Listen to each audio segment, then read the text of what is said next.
Monsieur le représentant de la Gambie, Monsieur le représentant du PNUD au Burundi,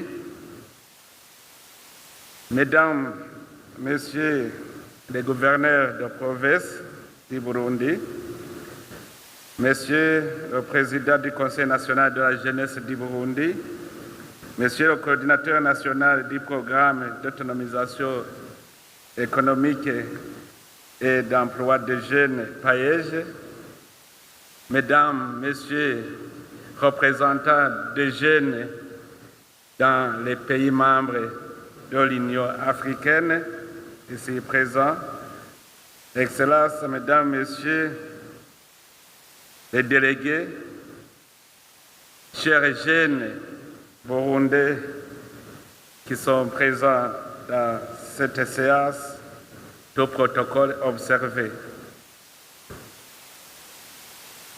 C'est avec un grand honneur et un plaisir d'ouvrir les travaux de cette 4e session du dialogue continental sur l'agenda jeunesse, paix et sécurité en Afrique.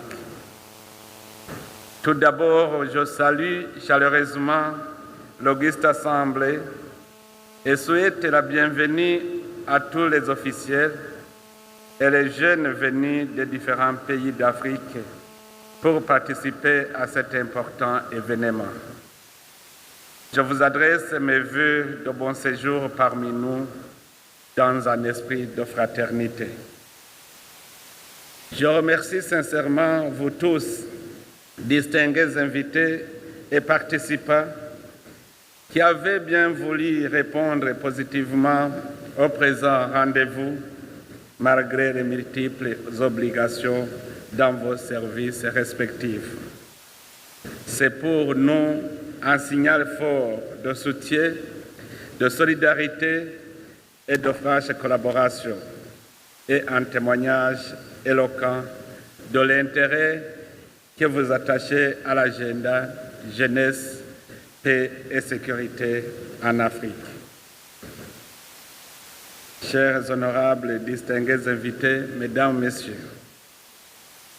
l'Afrique est un continent dont la majeure partie de sa population est jeune. Selon les estimations des Nations Unies, les jeunes représentent 70% de la population totale du continent africain. On estime 400 millions le nombre de jeunes âgés entre 15 et 35 ans sur le continent. Il s'agit d'une réalité qui dicte aux décideurs africains une stratégie à adopter, inscrire la jeunesse au cœur des actions en vue de capitaliser cette opportunité. Cependant, malgré leur dynamisme et leur détermination à contribuer au développement des pays respectifs et du continent, certains jeunes sont toujours confrontés à plusieurs défis, dont le principal est le manque d'emploi. Nombreuses économies africaines ne peuvent pas absorber le grand nombre de jeunes entrant sur le marché du travail, ce qui entraîne des frustrations chez les jeunes, les poussant ainsi dans des actes déstabilisant la paix et le développement socio-économique. De même, on constate amèrement que beaucoup de jeunes Africains quittent leur pays dans l'espoir de trouver de meilleures opportunités d'emploi ailleurs. Ces départs, souvent difficiles et risqués, reflètent leur décision profonde d'améliorer leurs conditions de vie et de soutenir leurs familles restées au pays. Et cela s'ajoute à d'autres enjeux mondiaux qui se répercutent sur le continent. En effet, Excellences, Mesdames, Messieurs, quand nous observons des mutations en cours dans le monde et les réponses que notre continent apporte aux questions de l'ère, il semble que nous ne réalisons pas assez les enjeux du moment. Les pays africains, l'un après l'autre, subissent des troubles internes et les médias nous disent que c'est normal, que le peuple est en colère, que la génération Z exige des changements. Et voilà que des pays traditionnellement paisibles deviennent soudainement agités. Mais en fait de compte, on ne sait plus définir les vraies causes de ces conflits violents. Les uns vous diront que c'est à cause de la pauvreté, alors que celle-ci aussi est causée par des conflits violents. Ce qui fait que la pauvreté soit devenue un prétexte et non une cause du conflit, car le conflit ne résout pas le problème de pauvreté. Par contre, il l'empire. Il faut chercher ailleurs les vraies causes des conflits en Afrique. Ici, je souligne, parce que j'ai eu beaucoup d'occasions de discuter avec beaucoup de personnes avisées. Si vous demandez les causes des conflits en Afrique, beaucoup vous diront que les causes de ces conflits, c'est la pauvreté.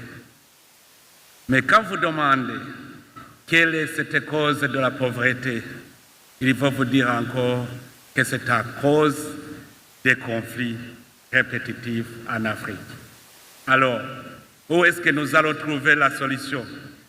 Si la pauvreté est source de conflit et que le conflit est source de pauvreté, alors où trouverons-nous la solution? Mais ce qu'on sait, c'est que le conflit conduit à la destruction de nos nations. Il faut chercher des solutions sur la pauvreté. Aujourd'hui, presque toute l'Afrique est confrontée à une guerre géopolitique et idéologique de grande ampleur. Certes, sur la grande partie du continent africain, on n'entend pas des crépitements des armes, mais je dois vous avouer que la guerre d'aujourd'hui est plus subtile et plus complexe que nous le pensons. L'Afrique est l'objet de convoitises multiformes. Mais pour pouvoir mettre la main sur les immenses richesses du continent, les géants de son monde attisent le feu et les conflits. Ils nous mènent une guerre de l'ombre. Ils ne se laissent pas voir, mais ils sont là, cachés, déguisés et ils nous distraient. Dans un tel contexte, les pays comme la RDC ici à côté peuvent se faire agresser et vivre des conflits interminables pendant que la communauté internationale regarde ailleurs alors que nos cris semblent inaudibles. Les pays comme le Mali, le Burkina Faso, le Niger et les autres pays du Sahel peuvent se retrouver confrontés à l'insécurité djihadiste pendant des années sans que la communauté internationale ou régionale n'intervienne pour ramener l'ordre en guise de solidarité.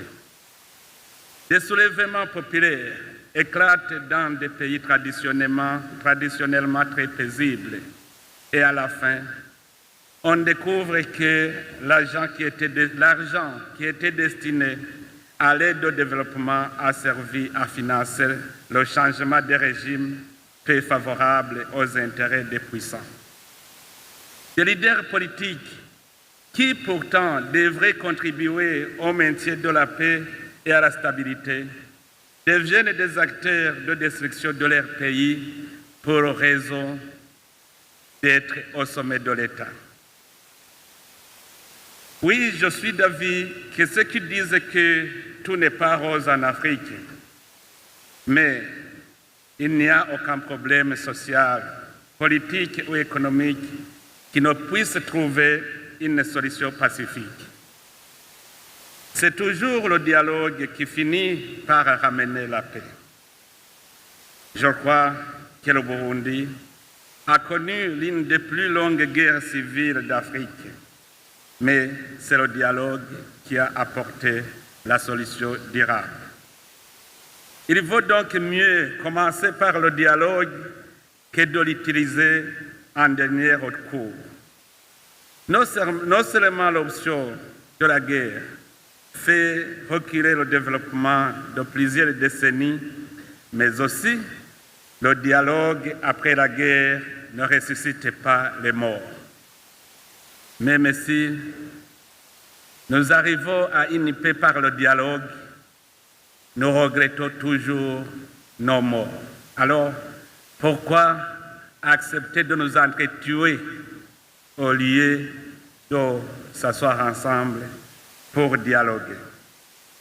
Nous avons donc besoin d'une Afrique en paix, mais également d'une Afrique debout et consciente des enjeux géopolitiques et géostratégiques d'aujourd'hui.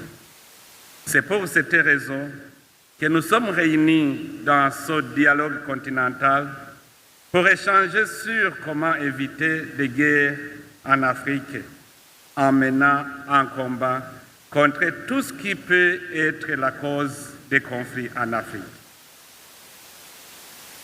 Il y a des sujets qui sont évoqués souvent, les sujets de manque de leadership, les sujets de non-exploitation de nos ressources qui causent la pauvreté.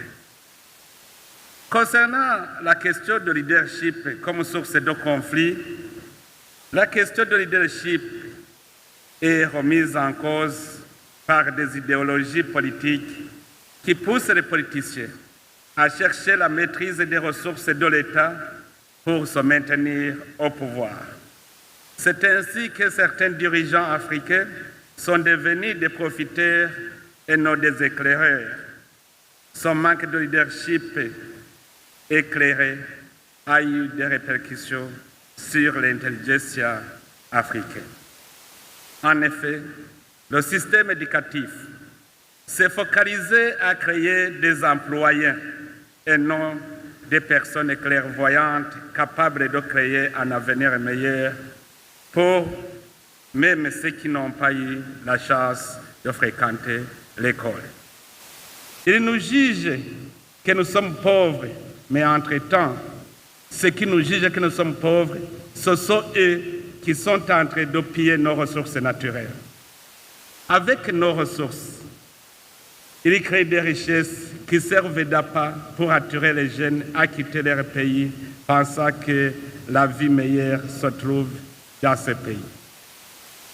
On prend nos ressources, on va les transformer, on donne l'emploi à leur jeunesse et on nous attire pour aller là-bas. Pourquoi? Parce que si nous y allons, la main-d'œuvre devient moins chère. Mais aussi ceux qui le transforment, ils vont le vendre chez nous à plus cher. Pourquoi alors nous, puisque nous avons étudié, nous ne pouvons pas transformer ces ressources pour en faire les vendre chez eux? C'est possible, mais c'est une décision. Parce que c'est là même qui veulent qu'on les donne nos ressources naturelles. Ce sont eux qui nous incitent à la corruption et à la malversation économique. Ils traitent nos dirigeants. Vous verrez qu'un dirigeant non corruptible, il est mal vu par certaines puissances. Vous verrez que les pays qui ont démontré leur capacité de se développer, ce sont les pays qui ont été cibles de destruction. La Somalie était la grande puissance en Afrique. La Libye était une grande puissance en Afrique. Mais vous avez vu comment ces pays ont été détruits jusqu'à ce qu'on ne se rappelle plus là où étaient les villas et les buildings. J'ai été en Somalie, j'ai vu ce qui s'est passé là-bas. C'est une expérience que j'ai. Si un leader n'est pas corrompu, n'est pas versé dans les malversations économiques, il est mal vu. Parce que celui qui bloque le développement de ces grandes puissances. Malgré tout cela, le continent africain reste une source de meilleures opportunités pour l'entrepreneuriat et la créativité des jeunes. Chaque jour, je vois des jeunes Africains qui exhibent leurs talents dans des secteurs de production variés, les uns dans l'agriculture, l'élevage et le TIC, d'autres dans l'industrie de transformation et dans la production artistique et j'en passe. Je suis de près les activités de la jeunesse. La jeunesse africaine commence à se réveiller. Je vois sur les chaînes YouTube ce qui montre comment elle y rapporte quand il adhère au secteur agricole. Je vois en Afrique de l'Ouest, en Afrique centrale, en Afrique de l'Est, les jeunes démontrent très bien qu'il y a moyen de créer des revenus quand nous acceptons de pratiquer l'agriculture et l'exploitation de nos ressources naturelles. Nul n'ignore que les innombrables opportunités qu'offre le continent africain et qu'il faudra aussi les capitaliser. La main-d'œuvre est jeune, les ressources énergétiques et minières, les atouts naturels dont regorge le continent africain sont des facteurs qui peuvent favoriser l'autonomisation et l'engagement des jeunes dans le développement durable du continent. Honorables et distingués invités, mesdames, messieurs, comme d'aucuns parmi nous le savent, les questions en rapport avec la jeunesse, la paix et la sécurité sont des questions transversales qui nécessitent d'être associées à des programmes et des interventions particulièrement centrées sur la protection sociale, la protection de l'environnement, la consolidation de la paix et l'autonomisation des jeunes. C'est dans ce cadre que des efforts visant à promouvoir la paix et la sécurité en Afrique, en particulier l'intégration de la contribution des jeunes, ont été entrepris par l'Union africaine. En effet, plusieurs initiatives telles que l'adoption par l'Union africaine de l'agenda jeunesse, paix et sécurité visent à promouvoir l'autonomisation et l'engagement des jeunes dans les efforts de paix, de sécurité et de gouvernance à travers le continent. L'adoption de la résolution 2250 sur les jeunes, la paix et la sécurité par le Conseil de sécurité des Nations Unies en 2015 a consacré l'inclusion des jeunes dans la construction de leur propre avenir en invitant à prendre part à la création des solutions pacifiques dans les régions touchées par la violence et les conflits armés. L'influence de la jeunesse sur la marche du monde reste prépondérante. En les associant au vrai sens du terme, aux initiatives de la promotion de la paix et de la sécurité et de la stabilité en Afrique, les institutions concernées doivent donner de la visibilité aux contributions que les jeunes apportent au monde d'aujourd'hui et à celui de demain. Je ne le dirai jamais assez. Nos meilleures ressources sont les jeunes de nos pays. Notre jeunesse représente ce que sera notre continent et il est de notre devoir de leur permettre d'atteindre la meilleure version d'eux-mêmes en tant qu'agents de changement et ils sont les seuls à pouvoir dessiner l'avenir du continent. L'Afrique doit impérativement investir dans des solutions qui offrent aux jeunes de réelles possibilités de se lancer dans les activités qui leur permettent de réaliser leurs rêves et devenir des architectes de leur propre destinée. C'est pour cela que j'invite mes homologues présidents et chefs de gouvernement africains à prendre des initiatives audacieuses de nature à permettre aux jeunes de se sentir soutenus et encouragés. Aussi, j'invite les jeunes à ne pas se distraire et aussi à apprendre la discipline de la vision. Pour pouvoir mettre en œuvre la vision, il faut la concentration, il faut la discipline, il faut toujours aller dans le même sens tous ensemble. Ici au Burundi, notre slogan, c'est « Ensemble, tout est possible ». On ne pourra vaincre la pauvreté que si on est ensemble. Les dirigeants et les dirigés, les adultes et les jeunes, ensemble, nous pourrons bâtir notre avenir. Et nous devons le comprendre tous. Les systèmes agroalimentaires et les chaînes de valeur minières sont des secteurs clés pour booster l'économie africaine. Ils offrent des opportunités pour les jeunes de créer des emplois. Je l'ai dit, maintenant, plus de 5 000 jeunes sont employés dans le secteur minier. Ces programmes peuvent aussi offrir des opportunités de développer des entreprises et de contribuer au développement des pays ainsi qu'à leur autonomisation. Cependant, ces secteurs sont également confrontés à des défis importants tels que la dégradation de l'environnement, la course des grandes puissances qui veulent exploiter les minéraux et les exporter à l'état brut. Honorables et distingués invités, Mesdames, Messieurs, en concluant, je voudrais réitérer notre vœu le plus cher, que ces assises restent une meilleure opportunité d'échange, d'ouverture et de prise de conscience des enjeux du moment. Ici, dans ces assises, vous aurez l'occasion de discuter et d'échanger l'expérience. Mais d'ores et déjà, il faut nous-mêmes nous focaliser sur la question de paix et de stabilité. Si nous n'acceptons pas de se faire violence pour résister à cette pauvreté et commencer à travailler, toujours on sera dans le cercle vicieux de destruction et le développement ne sera pas possible dans nos États. Il est temps qu'on se fasse violence, qu'on voit ensemble l'avenir et c'est nous-mêmes qui devons le créer.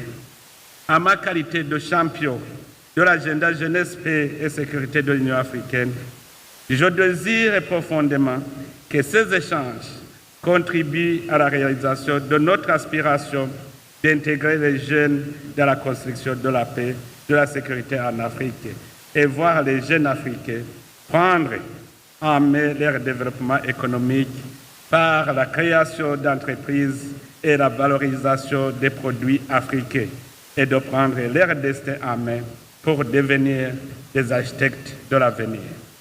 C'est à ce prix que nous parviendrons à l'édification d'une Afrique sûre et stable, une Afrique prospère, intégrée, unie, une Afrique où il fait bon vivre.